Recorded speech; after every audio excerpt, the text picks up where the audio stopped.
નમસ્કાર, આપ જોઈ રહ્યા છો નેશન પ્લસ ન્યૂઝ. હું છું આપની સાથે હિતલ પંડ્યા. ડિગ્રી વગર અને લોકોના કિંમતી જીવ સાથે રમત રમીને ગેરકાયદેસર ક્લિનિક ચલાવતા નકલી ડોક્ટરો સામે પાટણ જિલ્લા પોલીસે લાલ આંખ કરી છે.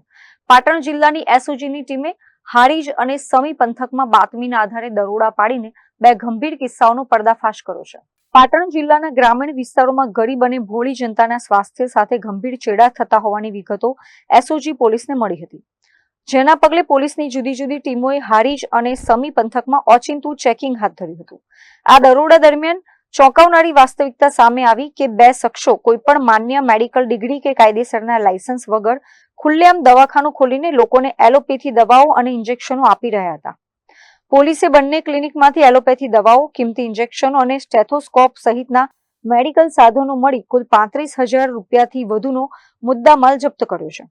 પોલીસે આ બંને નકલી ડોક્ટરો વિરુદ્ધ ભારતીય ન્યાય સંહિતા અને ગુજરાત મેડિકલ પ્રેક્ટિશનર્સ એક્ટની કડક કલમો હેઠળ ગુનો નોંધી જેલના સળિયા પાછળ ધકેલી દીધા છે. ઉચ્ચ પોલીસ અધિકારીઓએ મીડિયાને માહિતી આપતા જણાવ્યું હતું કે માસૂમ લોકોના આરોગ્ય સાથે રમત રમીને પોતાના ખિસ્સા ભરતા આવા તમામ બોગસ ડોક્ટરો સામે આગામી દિવસોમાં પણ ડ્રાઈવ ચલાવીને આવી જ કડક અને શિક્ષાત્મક કાર્યવાહી ચાલુ રાખવામાં આવશે.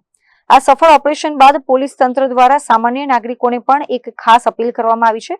પોલીસે જણાવ્યું છે કે કોઈપણ નાગરિકે બીમારીના સમયે પોતાની સારવાર કરાવતા પહેલા સંબંધિત ડોક્ટરની યોગ્ય લાયકાત, ડિગ્રી અને મેડિકલ કાઉન્સિલના નોંધણી પ્રમાણપત્રની પૂરતી ખાતરી કરી લેવી જોઈએ, જેથી આવા નકલી અને જોખમી તત્વોથી બચી શકાય. Bureau report, nation plus news, Patan. સમાચારોના સતત અપડેટ મેળવવા માટે અમારી નેશન પ્લસ ન્યૂઝની યુટ્યુબ ચેનલને સબસ્ક્રાઇબ કરો, બેલ આઇકન દબાવો અને જોડાયેલા રહો ફેસબુક, ઇન્સ્ટાગ્રામ અને ટ્વિટર પર.